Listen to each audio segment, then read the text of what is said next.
नमस्कार। मैं हूं महेंद्र सिंह और आप देख रहे हैं द इंटरव्यू टाइम्स। आप देख रहे हैं हमारे सिर के ऊपर एक टाइटल चल रहा है, खिचड़ी पक रही है, योगी होंगे आउट।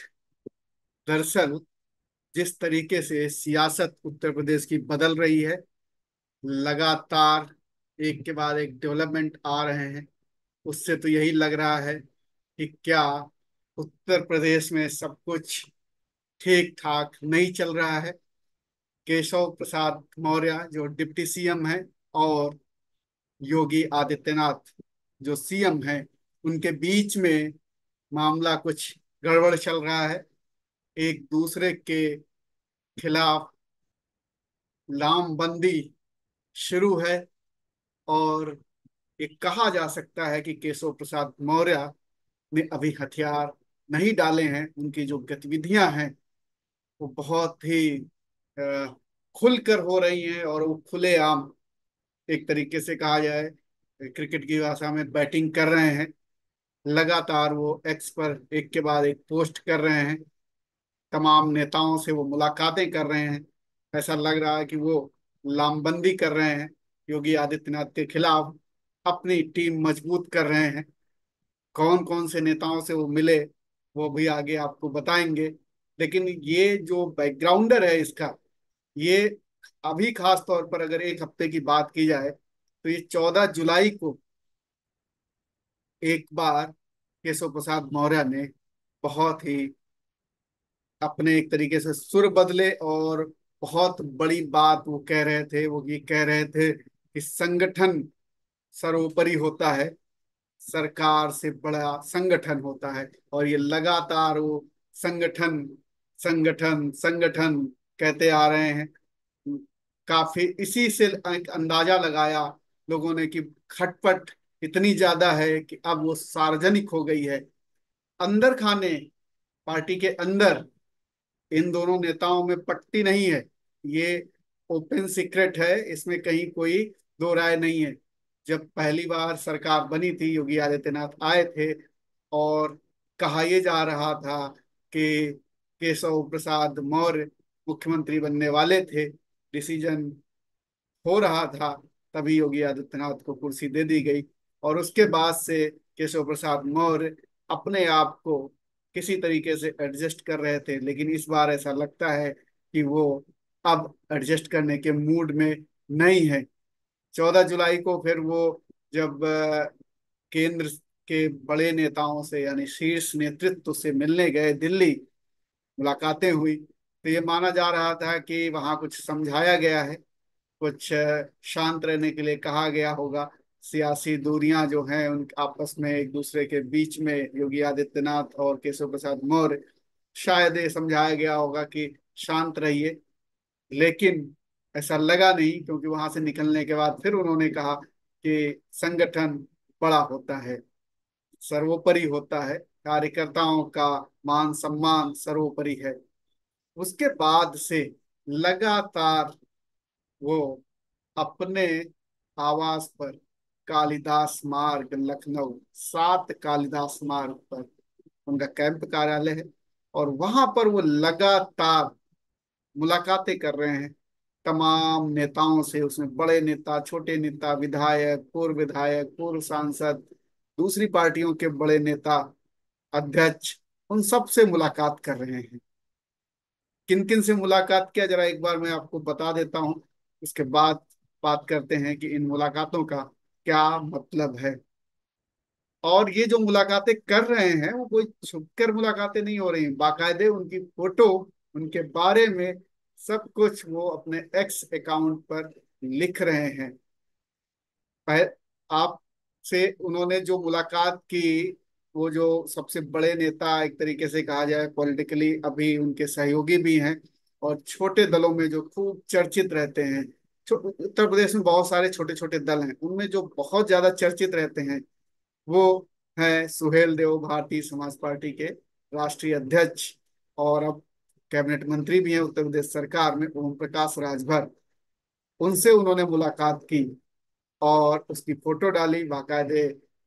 बहुत ही कॉर्डियल रिलेशन लग रहा है, जैसे आप देख रहे हैं। मेरे दोनों तरफ, एक तरफ वो संजय निषाद हैं, डॉक्टर संजय निषाद। ये राष्ट्रीय अध्यक्ष हैं निषाद पार्टी के और कैबिनेट मंत्री भी हैं।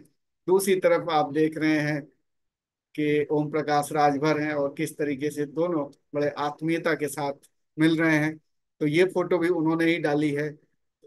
ये बहुत बड़ा डेवलपमेंट देखा जा रहा है कि जिस तरीके से वो मिल रहे हैं। इसके अलावा निषाद पार्टी के राष्ट्रीय अध्यक्ष भी थे रविंद्र मणि निषाद। विधायकों से वे मुलाकात कर रहे हैं लगातार। जो प्रमुख नाम है वो मैं बता देता हूँ। सुरेश पासी, महेंद्र सिंह खड़गवंशी, पूर्व विधायक हैं महिपाल सिंह माजरा, और इसके अलावा कानपुर ग्रामीण भाजपा जिला अध्यक्ष दिनेश सिंह कुशवाहा, विधायक उमेश द्विवेदी, गौरी शंकर वर्मा, भगवान सिंह कुशवाहा, देवेंद्र प्रताप सिंह, और पूर्व विधायक ममतेज शाक्य। ये वो बड़े नाम हैं जिनसे लगातार वो मिल रहे हैं और उनकी फोटो डाल रहे हैं, इनके बारे में लिख रहे हैं। जो उन्होंने खुद अपने एक्स अकाउंट पे लिखा है, मैं उन्हीं का जिक्र कर रहा हूँ। वाराणसी से जिला पंचायत अध्यक्ष पूनम मौर्य, सहारनपुर जिला पंचायत अध्यक्ष मांगेराम चौधरी, इनसे भी। और ये सब शिष्टाचार भेंट कर रहे हैं, कुशल क्षेम पूछ रहे हैं, ऐसा वो लिख रहे हैं। तो क्या शिष्टाचार भेंट हो रही है, और एकाएक ये शिष्टाचार भेंट कैसे बढ़ गई हैं। पहले इतनी शिष्टाचार भेंटें नहीं हो रही थी, अब एकाएक कैसे बढ़ गई हैं। कैलाश सिंह राजपूत ये विधायक हैं, पवन सिंह चौहान विधायक हैं, इनसे मुलाकात हुई है। जिला पंचायत अध्यक्ष प्रयागराज डॉक्टर वीके सिंह, इनसे भी कुशल क्षेम पूछा है, शिष्टाचार भेंट की है। दारा सिंह चौहान कैबिनेट मंत्री हैं उत्तर प्रदेश सरकार में, इनसे भी बात की इन्होंने, मुलाकात की। पूर्व सांसद हैं राजेश वर्मा, इनसे भी मुलाकात हुई है। तो ये वो नाम है जिनसे इन्होंने अभी 2-3 दिन के अंदर 22 तारीख से लेकर के 24 तारीख के बीच मुलाकात की है। और ये मुलाकात बहुत चर्चा का विषय बनी हुई है कि आखिर ऐसा क्या हो गया, ऐसा क्या डेवलपमेंट हो गया जिससे कि ये लगातार मुलाकातें हो रही हैं। राजेश वर्मा जो पूर्व सांसद हैं उनसे मुलाकात हुई। विधायक हैं मनीष रावत, आशुतोष मौर्य, सुरेंद्र चौधरी, राज्यसभा के पूर्व सांसद जुगल किशोर, पूर्व विधायक राजकुमार अग्रवाल, इन सब लोगों से उन्होंने मुलाकात की। तो ये लगातार ये सिलसिला जारी है, रोज मुलाकातें हो रही हैं कुछ ना कुछ लोगों से। और उसमें विधायक हैं, पूर्व सांसद भी हैं। और एक खास बात देखी जा रही है कि ज्यादातर जो मुलाकातें हो रही हैं उसमें ओबीसी नेता ज्यादातर मुलाकात कर रहे हैं। जो विधायक हैं, जो सांसद हैं, उसमें से ज्यादातर ओबीसी नेता हैं इसमें। ओम प्रकाश राजभर खुद ओबीसी नेता हैं, संजय निषाद खुद ओबीसी नेता हैं। इन दोनों से इन्होंने मुलाकात की है। और खास बात ये भी है कि ओम प्रकाश राजभर से जो मुलाकात हुई वो काफी चर्चा में है, क्योंकि सोमवार को जिस दिन ये मुलाकात हुई उसी दिन मुख्यमंत्री योगी आदित्यनाथ ने अधिकारियों के साथ आजमगढ़ में समीक्षा बैठक बुलाई थी। उसमें जो सुहेल देव भारतीय समाज पार्टी के नेता हैं ओम प्रकाश राजभर, इनको भी आमंत्रित किया गया था, लेकिन वो वहां नहीं पहुंचे। लेकिन उसी दिन शाम को वो केशव प्रसाद मौर्य से मिलने लखनऊ उनके आवास पहुंच गए। और बाकायदा उन्होंने जो कि वो छुपा नहीं रहे किसी से मुलाकात, केशव प्रसाद मौर्य बाकायदा उन्होंने एक्स पर ट्वीट किया। और तो ये एक बड़ी बात है कि आजमगढ़ में मुख्यमंत्री ने जो मीटिंग बुलाई थी इसमें आमंत्रित किया था। और अभी वो कैबिनेट मिनिस्टर भी हैं योगी सरकार में, बावजूद इसके वो वहां नहीं गए। लेकिन लखनऊ में उन्होंने ओम प्रकाश राजभर से मुलाकात करना ज्यादा बेहतर समझा। इसके सियासी मायने अगर ना निकाले जाएं तो फिर क्या है, सियासी मायने तो निकाले ही जाएंगे। तो ये लामबंदी जो जिस तरीके से हो रही है, इससे सब कुछ ठीक है ऐसा कहा नहीं जा सकता है। खास बात, और शीर्ष नेतृत्व आला कमान भारतीय जनता पार्टी का, वो ऐसा लग रहा है कि चुपचाप देख रहा है, खुली नजरों से देख रहा है, लेकिन कोई टिप्पणी नहीं आ रही है, किसी तरीके का कोई इंटरफेरेंस सार्वजनिक तौर पर तो दिख नहीं रहा। और जिस तरीके से केशव प्रसाद मौर्य इस बार लगातार लामबंदी कर रहे हैं अपने कैंप कार्यालय में लखनऊ में जिस तरीके से वो मुलाकात कर रहे हैं, तमाम नेताओं से मुलाकात कर रहे हैं, वो सब अधिकांश नेता ओबीसी नेता हैं। इससे एक बात और साफ नजर आ रही है कि आखिर क्या ऐसा बदलाव, किसके दम पर ऐसा बदलाव वो चाह रहे हैं, और क्या भारतीय जनता पार्टी की स्ट्रेटजी है जिसकी वजह से केशव प्रसाद मौर्य बार बार ये कह रहे हैं संगठन सर्वोपरि है, संगठन बड़ा है, सरकार से बड़ा है। तो क्या मकसद है उनका, और इन नेताओं से मुलाकात क्यों कर रहे हैं और लगातार कर रहे हैं? और हालांकि वो पार्टी लाइन से खिलाफ नहीं जा रहे हैं, पार्टी से बगावत नहीं दिख रही, लेकिन जिस तरीके से वो लामबंदी कर रहे हैं, इससे साफ है कि वो बहुत ही अब उनको हल्के में नहीं लिया जा सकता, शीर्ष नेतृत्व भी उनको हल्के में नहीं ले सकती है। इसके अलावा एक और उन्होंने काम किया, उन्होंने जो मुख्यमंत्री के विभाग हैं, वहां से उन्होंने एक सवाल पूछा है वहां के अधिकारियों से। आउटसोर्सिंग का मामला है, आउटसोर्सिंग में जो भर्ती हुए हुए हैं, उनका उनकी रिपोर्ट उन्होंने मांगी है। पत्र लिखकर उन्होंने रिपोर्ट मांगी है, रिमाइंडर भेजा है उन्होंने उन्हें, चूंकि पहली बार नहीं मिली वो रिपोर्ट, तो रिमाइंडर भेजा है। अब आप ये सोचिए, मुख्यमंत्री का विभाग है, मुख्यमंत्री का मंत्रालय है, वहां से केशव प्रसाद मौर्य वो मांग रहे हैं। ओबीसी रिजर्वेशन की बात वो उठा रहे हैं। तमाम ऐसी चीजें जो ओबीसी के इर्द गिर्द हैं, केशव प्रसाद मौर्य लगातार उस नरेटिव को सेट कर रहे हैं।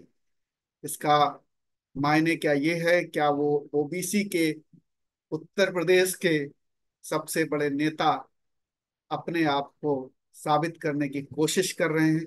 और क्या इस ओबीसी वर्ग को लामबंद करके वो योगी से भी बड़े नेता बनने की कोशिश कर रहे हैं? क्योंकि लगातार बुलडोजर की छवि जो बाबा की है, उसकी आलोचना सहयोगी दल भी करते हैं, संजय निषाद भी करते हैं, ओम प्रकाश राजभर भी करते हैं। तमाम ऐसे नेता जो बुलडोजर से सहमत नहीं हैं और आरक्षण के मुद्दे पर योगी आदित्यनाथ को घेर रहे हैं, अब केशव प्रसाद मौर्य ने वो ओबीसी को पकड़ने की कोशिश कर रहे हैं।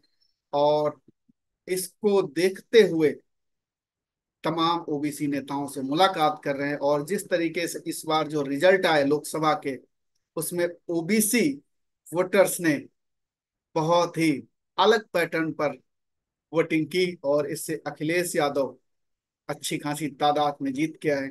और बीजेपी का वोटर जो है, जो खासतौर पर ओबीसी वोटर है, उसमें बहुत बड़ा चंक अखिलेश के पास चला गया। तो क्या ये सोशल इंजीनियरिंग कर रहे हैं, और क्या शीर्ष नेतृत्व तो खुद चाह रहा है कि उत्तर प्रदेश की कमान किसी ओबीसी नेता के हाथ में आए, और उनको जो सबसे अच्छा ओबीसी नेता उनकी पार्टी में दिख रहा है वो है केशव प्रसाद मौर्य? तो क्या शीर्ष नेतृत्व तो जो चाह रहा है केशव प्रसाद मौर्य वही कर रहे हैं? क्या पूरे देश में बीजेपी की अब एक रणनीति के तौर तौर पर ओबीसी वोट बैंक को अपनी तरफ लाने के लिए क्या इस तरीके की रणनीति बनाई जा रही है? क्योंकि ओबीसी वोट बैंक बहुत बड़ा वोट बैंक है, और काफी हद तक वो बीजेपी के साथ था अभी 2 चुनाव पहले तक, लेकिन इस बार वो बीजेपी से थोड़ा सा कट गया है, और इसका परिणाम ये हुआ कि बीजेपी को काफी सीटों का नुकसान हुआ। तो क्या इस बार बीजेपी अब उस अपने खोए हुए वोट बैंक को अपनी तरफ फिर लाना चाह रही है, और इसीलिए उत्तर प्रदेश में जो बहुत ज्यादा उसको नुकसान उठाना पड़ा, तो क्या अब यहाँ पर स्ट्रेटजी बदल रही है?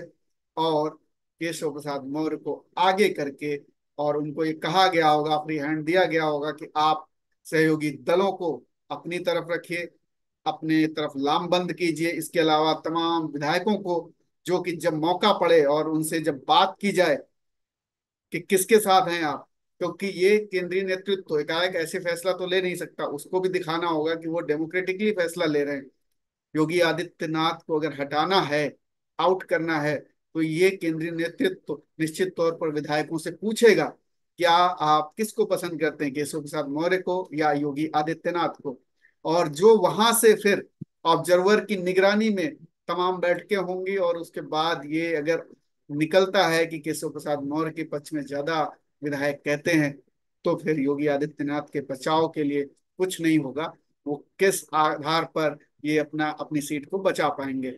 और शायद इसीलिए केशव प्रसाद मौर्य लामबंदी कर रहे हैं कि जो सहयोगी दल हैं उनको भी साथ लिया जाए, जो तमाम विधायक हैं उनको भी साथ लिया जाए, और ज्यादा से ज्यादा विधायकों को अगर वो अपने साथ ले आते हैं, सहयोगी दलों को अपने साथ ले आते हैं, तो हो सकता है, राजनीति में संभावनाएं बिल्कुल हमेशा रहती हैं, ये संभावनाओं का ही खेल है। तो हो सकता है चुनाव अभी आने वाले जब हैं, चुनाव से पहले हो सकता है बीजेपी ये प्रयोग करे, केशव प्रसाद मौर्य को बीजेपी उत्तर प्रदेश में मुख्यमंत्री बनाए और योगी आदित्यनाथ को केंद्र में ले जाए और वहां मंत्री बनाए। तो ऐसा प्रयोग कोई बड़ी बात नहीं है, तमाम स्टेट्स में ऐसा प्रयोग बीजेपी कर चुकी है।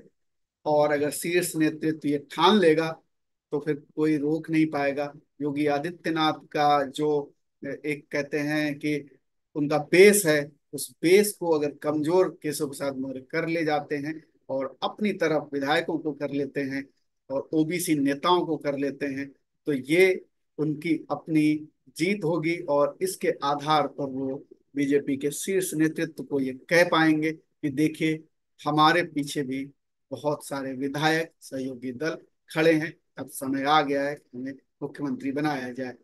आप क्या सोचते हैं इस मुद्दे पर? क्या केशव प्रसाद मौर्य उत्तर प्रदेश के मुख्यमंत्री बनेंगे आने वाले समय में? और योगी आदित्यनाथ को क्या अपनी सीट, मुख्यमंत्री पद की सीट गंवानी पड़ेगी? क्या मुख्यमंत्री पद गंवाना पड़ेगा? क्या राजनीति में योगी आदित्यनाथ अब केंद्र की राजनीति में जाएंगे और उत्तर प्रदेश की राजनीति में केशव प्रसाद मौर्य अपना राजनीतिक सफर शुरू करेंगे? आप क्या सोचते हैं, हमें कमेंट करके जरूर बताइए। आज की इस विवेचना में फिलहाल इतना ही।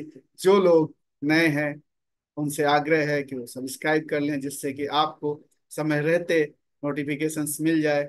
और जो लोग पहले से हैं उनसे आग्रह है कि वो इसको शेयर कर दें और अपना कमेंट लिखें, बताएं कि आप क्या सोचते हैं। फिलहाल इतना ही। आप देखते रहिए द इंटरव्यू टाइम्स। नमस्कार।